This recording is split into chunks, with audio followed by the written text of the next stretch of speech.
104.7 The K, Mike the Intern, Jay Stevens back in the studio. It is Dark Side of the Stream, episode 110. Jay's pick this week. We went off the rails last week with Dawn of the Dead. Jay wanted to do another one like that, so he picked Attack of the Killer Tomatoes. Oh, whoever watched this one, you are welcome for that nonsense. 1978, which, boy. interestingly enough, I believe is the same year that Dawn of the Dead came out, too. Wow. These were both pretty cheesy movies. Oh, dude, don't talk trash on the Dawn of the Dead. But yes, it is very campy. I saw this in the movie theaters. That's what I was going to. That was the first question I was going to ask because you were so quick to pick this one. 78, you would have been like. And I haven't seen it since. Like 11, 12. Yeah, what? I don't know. 8 or 9. 8 or 9. You went and saw this in the theaters? This was the parent upbringing I had. Whoop, there goes the camera. They were like. This was the parental upbringing I had. They let you. Okay, so what was your? If you can remember it at all, I don't. You don't remember your reaction. No, did you think it was stupid? Did you think it was scary? I don't know. I probably thought it was funny. I guess because when I watched it again now, gosh, it was goofy as hell. It's so dumb. So they define it as a musical parody. They were trying to be funny. I'm going to go on record. Yes, it was a parody. And it feels a lot like the horror movies that were coming out like every week in the 50s, 60s, like the Drive. So many different Attack of the Killer Amazon Women, Attack of the Killer Amazon Women from Mars, Attack from the Martians versus Santa Claus, like all these things that now Mystery Science Theater 3000, make fun of. Monos, Hands of Fate. Like that took themselves extremely seriously, and then you go back and look, and you're like, "This is so stupid." Plan 9. Yeah. All those. There's so many. There's literally like thousands of those, and I think that's what they were trying to accomplish. They did it for sure. Like the attack scenes of the tomatoes were hilarious, dude. Well, I know. Like, I just wanted to take a whole segment and talk about how the tomatoes talk. So funny. You never actually find out why they go crazy. You never actually find out why the tomatoes. It sounds like somebody was trying to make a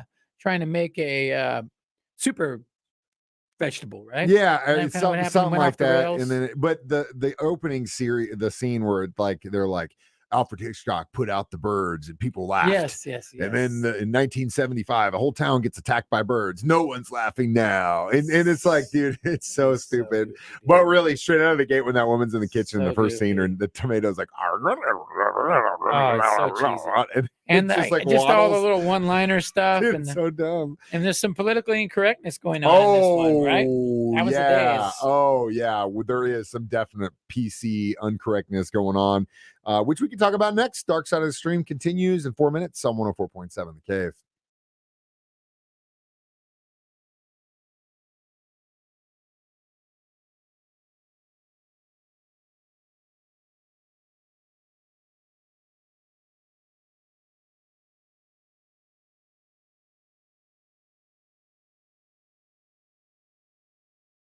.7 The K, Mike the Intern, Jay Stevens back in the studio. Dark Side of the Stream, episode 110, Attack of the Killer Tomatoes. Now, before we talk about some of the very politically uncorrectedness of this movie, I want to go on record and say that I hate musicals. There are Grease, I love. Grease is good. Hedwig and the Angry Inch, I love that movie. Xanadu is good. Rocky Horror Picture Show. Rocky Horror. But basically, I'm like to 5 that I will sit through and watch and that I like. Outside of that, it just makes me uncomfortable. You know what I mean? Like, there's just so many scenes in this movie where it's like they're kind of talking about something serious and then someone breaks into song, you know what I mean? It was a perfect parody for sure. It's uncomfortable. Looked like it was homemade to the bone. That was the next thing I was going to talk about. Did you get the feeling effects, like at certain points in this movie where you're watching, you're like, this movie with your phone? Did they use porn sets to make because you know what I'm talking about? Like the setup is so very 1978 porn. Like even in just serious weird sets, it's like the shot for a porn, but then instead of going to a sex scene, you go to a killer tomato attacking you or a guy drinking killer tomato juice and dying or what, fill in whatever death scenes you want to. Really, really wacky. Yeah, it's so weird, but straight out of the gate, I've seen this movie many times, but every time I watch it, I'm like, I have the feeling they got just save money, on the production of this movie. What do we got? These guys. What do we got around here? We can get these real high dollar cinematographers Uh-oh. Yeah, you just did That's that my to bad. me. Sorry. Get this high dollar, like, cinematographers shoot this thing, No, or we not could at get all. these guys that are just, making porn, and they're just as good, and they're literally like a fourth of the cost. So let's use those guys. Pretty epic. So do you want to talk about the politically uncorrectness of this? Well, one I noticed was when they had their team of experts, they had Yeah. the disguise experts, had him dressed as Hitler. I was like, that would never fly these days. Abraham Lincoln, George Abraham Lincoln, Washington, yes. Greta Ottenbaum. Yeah, It was definitely like, what the hell are you? But again, it's one of It's those a movies. capsule in time. It's a parody, okay? And again, like, they are pushing it every time you think like, oh, this is so dumb, they push it further, and then you're like, okay, that's just so Yeah, stupid. Then they push it further. I tried to watch it with the girl, and she was over it in She 5 didn't make minutes. it past. She didn't make she it was past. out. As soon as the song starts, she's like, I'm out. This 5 is minutes, she so was out. bad. Yeah, she was like, I'm done. This is so bad. And then obviously, the plot is just so outlandish. I mean, they all end up in a stadium somewhere. And they play that song to kill them, and it's so stupid. But if you can make it through, You can make it through it. It's some only stupid humor. 87 minutes long, so it's not really even an hour and a half, which we have actually done a way longer Dark Side of the Stream episodes where we watched like full series documentary series that was like 5 hours long. So at least it was short. We'll talk Grab the about kids and the family and put it on. yeah, we'll for talk Halloween. about how much money this movie actually made next Dark Side of the Stream on 104.7 The Cave.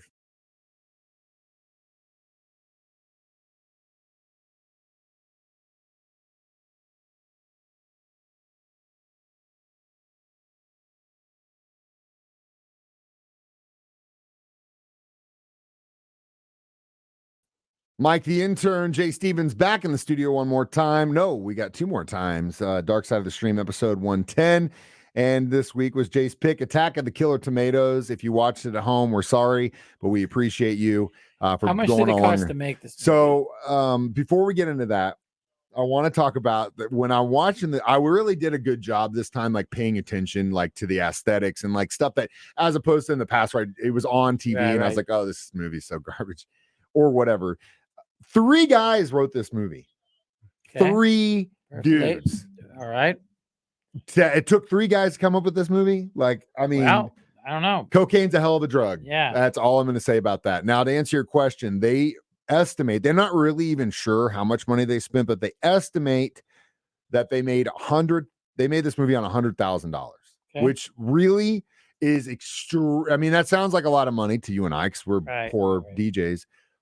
But in the world of film, even in 1978, $100,000 for a film is literally like the bottom of the barrel. Like, it is the lowest. To get a commercial released film in the United States. That's a tough call, right?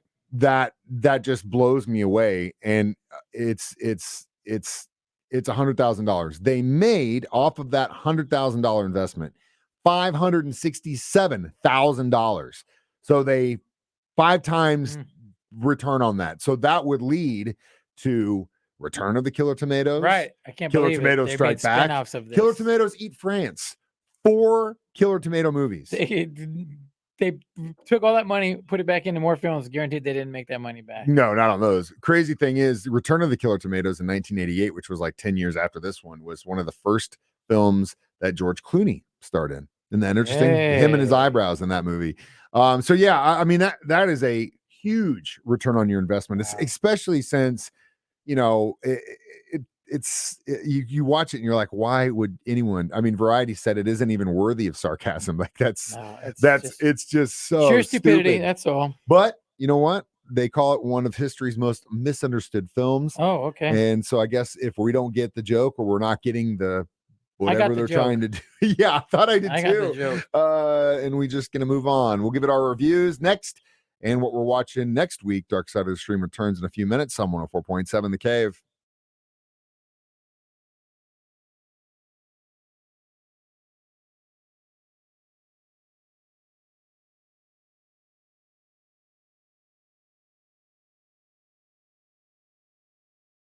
104.7 The Cave. Mike the Intern, Jay Stevens back in the studio one more time discussing Attack of the Killer Tomatoes on episode 110. I will give it 2. I give it 2. 2 Killer Tomatoes. Mindless nonsense. And that's just literally for the nostalgia part of it. Yeah, mindless nonsense. If I was really grading the movie, I would probably not even give it a tomato. But at the end of the day, for some reason, just like trauma films and everything else that came out in this period, there, it's like it's what it is. It has a place, and it's parody, and it's weird, and it's honestly, I just watched Halloween Ends, and it is the most garbage. Yeah, that's what Halloween Kills sucked and really made me mad, and Halloween Ends they said the monsters was so is not good. Stupid. Yeah. I don't understand why they would trash it. It is just like such a good series, right? And then they just even the ones that were like Halloween 6 and whatever, like dude, like some of them are nah, but like, dude, this was so bad. There was no reason to make the choices they did. Let's get back to documentaries. I'm just so mad. So I would give my point of this is that I would give Attack of the Killer Tomatoes a higher rating than Halloween Ends, to be quite honest with you. Pretty bad. All right, so next week, I know you're gonna love this one. Unsolved Mysteries is back on Netflix, but instead of doing the whole series at once, they're doing them in 3 chunks at a time. So my picks probably going forward will be those chunks at a time. So the first 3 episodes of Unsolved Mysteries, 2 of which are incredibly crazy. One is actually a killer still on the loose. Ooh, and then a UFO. It could be me. And it's a chick, so it's not us. Could be me. Could be still, maybe could be me. And then the third one is a UFO story. Oh. A really good one. A really, really good one. Like, basically, the whole story follows he worked for the National Weather Service as a radio operator when the phenomenon happened in Michigan, and literally like saw it moving on and talks about, because at the time everyone was like, oh, you're crazy. National Weather Service. Now everybody's like, not thinking you're gonna have to move. Crazy. You can't do this anymore. We all laughed at Tom DeLonge for chasing him, but now who's laughing now, man? Yep. So I figured I'd get your interest in at least knowing that you can watch a UFO Something story. About UFOs. But they're all short. They're like 45 minutes a piece, and they're crazy. So we can do those 3 for mine. 111 again. Stream this on Facebook every Thursday at 9. YouTube, our website, 1047thecave.com. Either watch it or as a podcast. Call us up at our house. Yeah. Just don't make us watch Attack of the Killer Tomatoes again. I'm Mike the Intern. This is Jay Stevens reminding you we watch movies so you don't have to. Dark Side of the Stream on 104.7 The Cave.